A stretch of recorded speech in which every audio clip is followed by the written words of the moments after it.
So welcome back to another preview show with myself, Charlie Hopper and Matty Jones here on the Scarborough IFC YouTube channel. Matty and myself will be here to preview this weekend's game, also look back to last weekend's game and talk about the team selection and the team that Matty has gone with to take on Morpeth this weekend. Matty, first, a huge win last weekend. That must have given the boys a load of confidence. Yeah, definitely. We spoke about it on Tuesday night. I think the way that we probably grounded out that kind of start of that second half really kind of shone through and gave us the options and the freedom to kind of finish that game off the way that we really wanted to kind of finish the game off. I thought the support plays from the lads when they made breaks was fantastic, and we spoke a couple of weeks ago about the patience that we wanted to kind of build to kind of score points, and that showed immensely on Saturday. So couldn't be more kind of proud of the lads for the way that they kind of finished that game off. Definitely. I mean, it's hard enough to get wins in this league in North 1 East, but to keep it tied to just the one try in the whole of the game, it really is credit to your lads for the defensive work that they showed throughout the game. Yeah, well, we kind of said is that we kind of that probably first kind of like 15 minutes after that kind of second half, they kind of camped on our line for quite a bit, and we mentioned when they did score that we had to make sure that we kind of recognised that it did take them that amount of time to kind of get over the line. So that kind of pressure and that kind of position, that was always going to probably lead to maybe kind of like the one try, but the lads kind of stuck to their plays, and we kind of ended up kind of heading straight back down, and we scored pretty much straight after that, which, as you know, if you work kind of 15 minutes to score a try and then 1 or 2 minutes you can see that try straight back, it's a real kind of downer. So the boys made them kind of put that kind of try right, and so it was fantastic the way that the boys just kind of went about the game. Yeah, and turning attention to this weekend, of course, you come up against 10th place Morpeth, who notoriously struggle on the road but are stronger at home, but they obviously beat Pocklington 19-17 on Saturday. That'll be another really tough trip for your lads, Matty, won't it? It's probably one of the furthest games we go north, so it's going to be a really tough one. Yeah, exactly. Probably as what they kind of say is that they're a huge kind of home side, and they'll look to kind of win all their home games, and whether they can kind of pick up away is an absolute kind of bonus. I know that we obviously went up there the last time a couple of years ago, and we got a bit of a tallying up. So we need to make sure that we kind of rectify the wrongs from the last time we kind of went up there. And we need to make sure that we're kind of ready to go when we start. When obviously they're going to be a tough side. They're always a big pack and with some decent forwards. So yes, we need to be on song, and we need to flush last weekend and go make sure we focus on this Saturday. Yeah, definitely. I know you've got a great record of putting points on the board away from home, Matty, this season alone.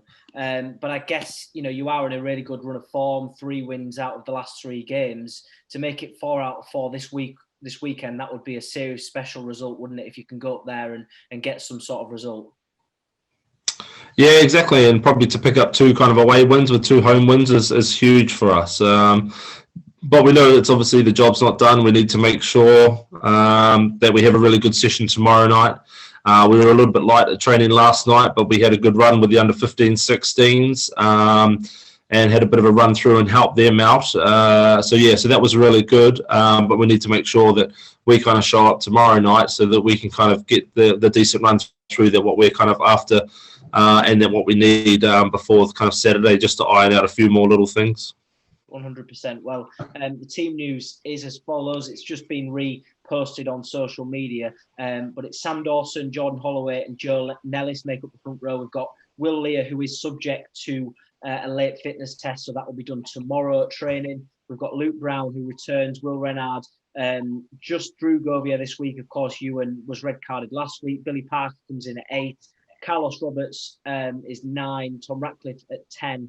Lewis Ward at 11. We've got Aaron Wilson and Joe Marshall in the centre. James Long continues on the wing. Tom Harrison at fullback. And then we have Tom Reed, Liam Braithwaite and Tom Anderson on the bench. Now, Matty, there's a couple of big names missing from this week's games. Of course, Charlie Cartwright isn't there. Aaron Thompson as well is another notable name. Jonty Holloway not playing. It must be frustrating for you, is it, to have to continue to change the side? But then on the other side, it's always nice to give lads an opportunity to sort of stake their claim and sort of earn the shirt. Yeah, exactly. And I think we're coming out of COVID and what we've kind of predicted and what we've said right from the start is that we're building a squad this year. And it's probably going to be one of the biggest squads I think we've probably had at the club. And I think the guys have really bought into it as well. So at the start, there was maybe a couple of guys kind of missing out, but they understand that obviously it's a huge season. And there's quite a bit going on, obviously family-wise and work-wise and everything else. And sometimes it falls in that there's probably 3 or 4 guys that probably kind of all fall under the same kind of category. Unfortunately, it's kind of the last kind of couple of times we have been away, it's kind of fallen into that kind of category. But guys are keen to play first team and guys are keen to kind of perform. And as you said, kind of do the shirt justice and put their stamp on their name for that position. So we're looking forward to the guys who are stepping in, and yeah, we'll give them a good opportunity. We know that we've got a tough home game the following week, so it'll be great. 100%. And you mentioned next week's going to be a very tough game. A quick word on Ewan Govier. Is it now going to be 3 weeks? Is it before we see him back playing rugby, or what sort of the process that's going to be taken? So the process happens at the moment. So obviously it has to go to judicial. We have an in-house club judicial, which is on Thursday night, which we'll suspend them for this week. And then they meet next Thursday.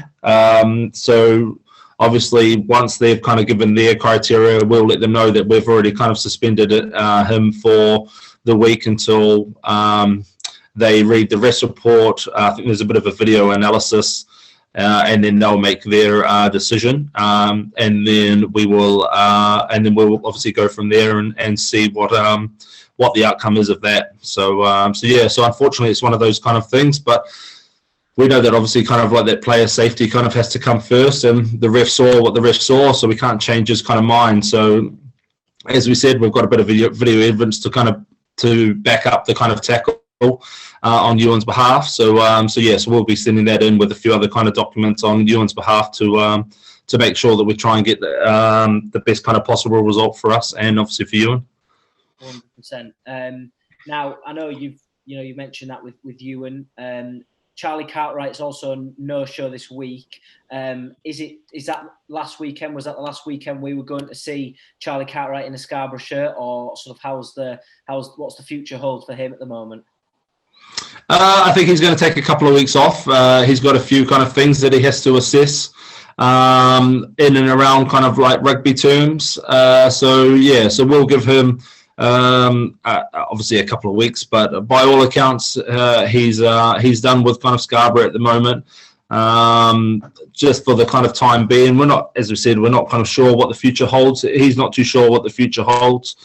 So like we've obviously got on really well with Charlie. Charlie's been a huge kind of impact at the club on and off the field. He's obviously a great guy, and so we'd love to have him back. But in another sense, we want to make sure that he wants to be here as well. So he wants to make sure that obviously when he kind of if he does kind of come back, he wants to kind of really kind of buy back into our kind of systems and everything else which was kind of going on. So I think by all accounts he's going to just take those kind of couple of weeks to kind of really see whereabouts he's at, and then he'll give us probably a definite I think after that. Wonderful. Well, thank you for clearing that one up, Matty. Now, for any supporters that are wanting to go to the game this weekend, there's a bus, and that'll depart from the rugby club at 9 a.m. And return around 10 p.m. So a bit of a long day. Spaces are limited, and they're free to any supporters who want to travel with the team. To reserve a space, just call in at the Barron's reception desk to add your name on the list, or call 073 357 740 and opt for 2. Matty, you'll be hoping, I know it's a long way, but you're hoping that still fans will come up and will support the team as they did at Durham City just 2 weeks ago. Yeah, that's right. Obviously, it's a long day, but it's a really good and it's an enjoyable day. There's quite a bit of banter, obviously, gets thrown around on the bus. So you get that opportunity to have a decent kind of ride on the way home, which is obviously always great. But going north, obviously the scenery and everything else is class, and we kind of do have a couple of stops kind of planned just to kind of break up the scene, break up the journey a little bit as well. So obviously the lads are not kind of sat down for kind of 2.5, 3 hours. So obviously it's a great day. Hopefully, obviously the weather kind of stays the way it has been for us, so that we can get obviously an entertaining game of rugby at the end of that day as well. Yeah, and just finally, Matty, before I obviously let you go, you'll be back to training again tomorrow. We did touch on post concert just about the penalty count. Is that something that you're still really looking to iron out ahead of this weekend? Because I know that against more clinical teams, you won't come out on the winning side. Yeah, definitely. When we go north as well, we usually get the northern referees, and it's it obviously kind of works out probably a little bit kind of tough, because when we do go, most of the northern referees kind of do obviously all those kind of teams week in, week out. So they have they've got the option of obviously knowing how well those kind of how the refs ref kind of thing.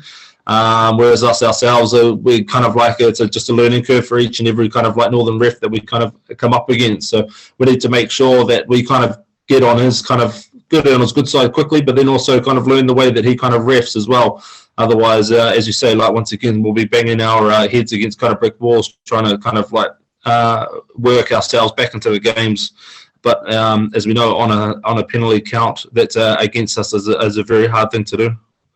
Definitely. Well, that's all we've got time for tonight for the preview show. Of course, if you aren't travelling on Saturday, I'll be going up along with the team, so you can get updates on there. There'll be a post-match interview with Matty as well, and fingers crossed that we pick up the win. Matty, thank you for joining me this evening, and have a good rest of the week, and I shall see you Saturday. No worries. Cheers, mate.